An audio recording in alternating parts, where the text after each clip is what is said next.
Hello, my ID is 240000336 and I'm today to explain FTP and HTTP. FTP and HTTP test file transmit speeds and explore web content deliver machine. This experiment will help us to understanding the underlying concept of data transmit protocol and their practical application in the network and web development. In the setup, first you need to create a new topology that contains client, two router and one server. After connecting the wire, set up the client 1 by changing the local address and the gateway. Next, key in the code of the configuration that applying the IP address and IP route static for each router. You also can check the IP interface brief for both of the router, whether they are correct or not. Then, for the server, by changing the IP address and gateway, you may verify the ping on the client if the client get the ping successfully. After that, create text file in the notepad and put it in the folder for testing. Last but not least, enable the server service on the server by testing the folder that contain the text file. Download the HTTP file from the server and save it. Now you can see the file is ready to serve in the web browser by accessing the given ping. For capturing the HTTP data in Wireshark, you need to search example for HTTP web browser. For me, I using the example.com. HTTP is not secure, so you may see it on the left of the bar. Start the Wireshark for examine whether you get the HTTP packet or not. After that, you may specifically request for finding the HTTP packet by searching HTTP in the search bar. This Wireshark capture display two HTTP packet. The first packet is an HTTP GET request which receive a 200 OK response with a text plain content type. The second packet is an HTTP POST request to the API.ASHS endpoint containing a method and checksum parameter and has a content type of application. Overall, the importance of HTTP in web communication lies in its role as a foundation for secure, efficient, and standardized data exchange on the World Wide Web. It enables seamless interacting between client and server, facilitate content delivery, and enhance the overall user experience on the internet. Thank you. Assalamualaikum and hi. So now I will demonstrate my topology for the DNS. So as you can see, I have already created my topology and it's already running. So my topology consists of one DNS server, one PC, one switch, and two routers, which are R1 and also Google. So as you can see, there is a green text box. It shows the components such as IP address, gateway, and interface. So as you can see from this example, PC1 shows the IP address which is 192.168.0.3/24, gateway is 192.168.0.1, and lastly DNS 192.168.0.2. I've already set it in the DNS server and PC1 configuration here. So the IP address itself serves as a unique identifier within the local network. It enables communication with other devices within the local network, such as the DNS server, which is 192.168.0.2, and also the router, which is 192.168.0.1. Next is the subnet mask. So the subnet mask will define the range of IP address within the network. Lastly is the gateway. It will act as the primary access point for devices like DNS server and also PC1 to communicate outside their local subnet. So now we will be moving on to the interface or cable. So starting off with this cable, which is Ethernet 0/0/0 to GE 0/0/2. So GE stands for Gigabit Ethernet. This connection is made to the DNS server to the switch, which is SW1. It is a common practice to connect any device to a switch for network access. Next is Ethernet 0/0/1 to GE 0/0/3. So as you can see, the PC1 is connected to the switch similarly, and it also will provide network access. And lastly is GE0/0/1, which is from the router to GE0/0/1 Google. So disconnect the router to an external network, and it will facilitating internet access or communication with another network. So this is the network segmentation. The network is divided into segments, which is 192.168.0.1/22 and also 10.10.10.0/24.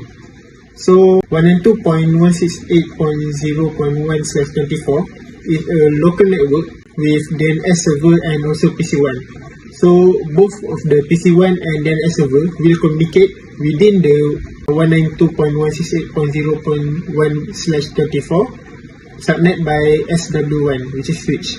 PC1 will also use the DNS server for domain name resolution. Meanwhile, for the 10.10.10.0/24, it is the network segment connecting to an external entity, which is Google. So, as you can see here, R1 routes traffic from the local network to the external network, and it will allow access to external resources. So, that's all for my topology. Thank you. Hi, my name is Muhammad Amir Hazman Binawandi, and today I'm going to explain about Telnet and SSH. So what is Telnet? Telnet is a client or server application protocol that provides access to virtual terminals of remote systems on local area networks or the internet. Meanwhile, SSH is a network communication protocol that enables two computers to communicate and share data. And to set up SSH and Telnet in ENSP, you have to follow the topology that is shown. And in this topology, it consists of 3 PC, 2 switches, and 3 routers. And first thing off, in order to make this project successful, you have to set up a Telnet. And to do that, you have to configure the PC by setting up the local address, subnet mask, and gateway for PC1 and PC2. Next, you have to configure the ISP and the R1 routers by rename the device, entering interface configuration mode, and configuring IP address. And don't forget to verifying the connection between ISP and R1 router. Right, next, you have to configure local user, VTY lines, and set user service type on ISP. Next, you have to configure and verify network settings between 2 routers using Telnet on PC2. And you will track the SSH traffic using Wireshark, and the result is shown here in this video. So this is the result of the SSH traffic. You will capture the Telnet traffic using Wireshark, and this is the result of the Telnet traffic by capturing using Wiresharks. Alright, next thing, we have to set up an SSH. So to do that, you have to configure SSH on ISP by setting up user, VT1 lines, and set user service type on ISP. And you have to also configure PC3 by setting up IP and gateway for PC3 using the address that is shown. Don't forget to enter interface configuration mode, configure IP address, and verify the connection between SSH and R3 routers. And lastly, you will capture the SSH traffic using Wiresharks, and this is the result that we get. Alright, so what is the benefits of using SSH over Telnet? SSH is more secure in terms of encryptions, secure authentication, resistance to eavesdropping, data integrity, and additional features such as port forwarding, tunneling, providing more functionality and security. So in this era, it is better to use SSH over Telnet. Thank you so much. That's all from me. Hello, my name is Ahmad Adam Ali, student ID 240000180. Talking about File Transfer Protocol, short for FTP, and Trivial File Transfer Protocol, short for TFTP. So what is FTP? FTP is a network protocol used for transferring files between a client and a server over a TCP network. It supports user authentication and uses separate connection for commands and data transfer, making it suitable for secure and reliable file exchange like website uploads and organizational file management. What is TFTP? TFTP, on the other hand, is a simplified transfer protocol using UDP network for a quick and efficient transfer without authentication. Its lightweight design is ideal for trusted environments such as network booting, firmware updates, and transferring configuration files where speed and simplicity are prioritized over security. So this is the topography for FTP that I have configured in the ENSP. It requires two routers. One represents FTP client and the other represents FTP server. The client establishes a control connection to the FTP server on port 21. Then the client sends login credentials like username and password to authenticate with the server.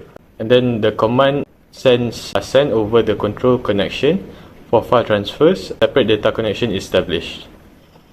Files are transferred over data connection. The control connection remains open for additional commands. Once the transfer is complete, both the control and data connection are closed. Next is the topography for TFTP that I have configured. It consists of one router and the other is a cloud. The cloud represents the TFTP server and the router represents the TFTP client. Connection: the client sends a request to the TFTP server on port 69 using UDP. On the other hand, TFTP does not need authentication, and then the server responds and the file transfer begins using TFTP's simple read and write request packets.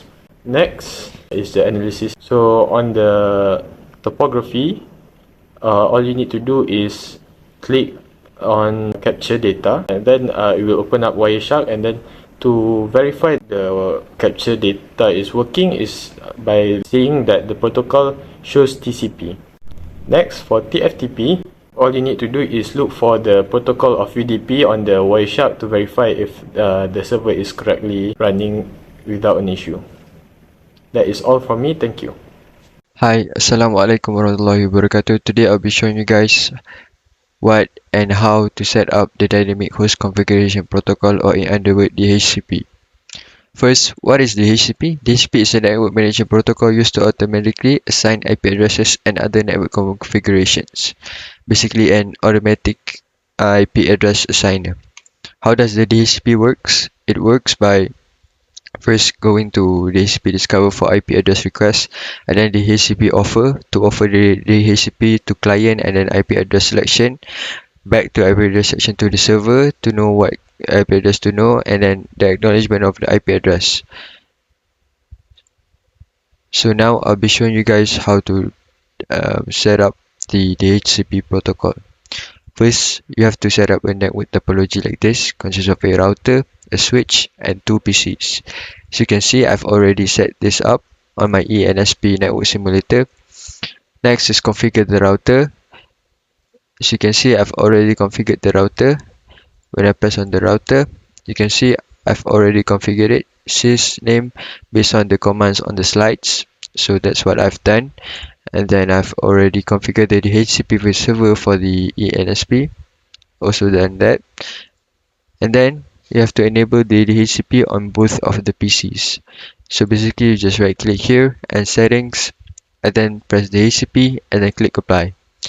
Same for the second PC, settings, DHCP, and click apply. So now I'll be showing you guys how to capture the DHCP using Wireshark. First, you need to open Wireshark. You can open Wireshark by right clicking here and then capture data and press the gigabit Ethernet. So by doing this, let it run on the background and then press ENSP here. Then you have to first enable it globally by using the following command.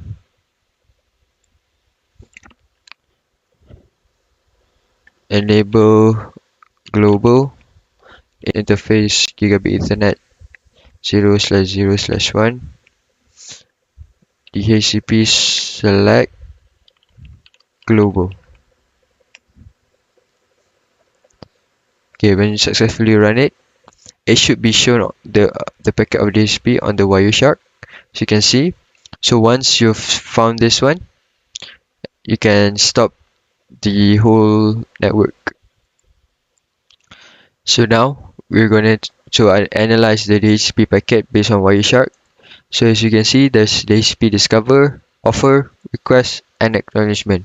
and each of them consists of 5 network layers, which is critical in order to assign the IP address for the client, or in other words, for the PCs. Okay, I think that's all from me. So thank you.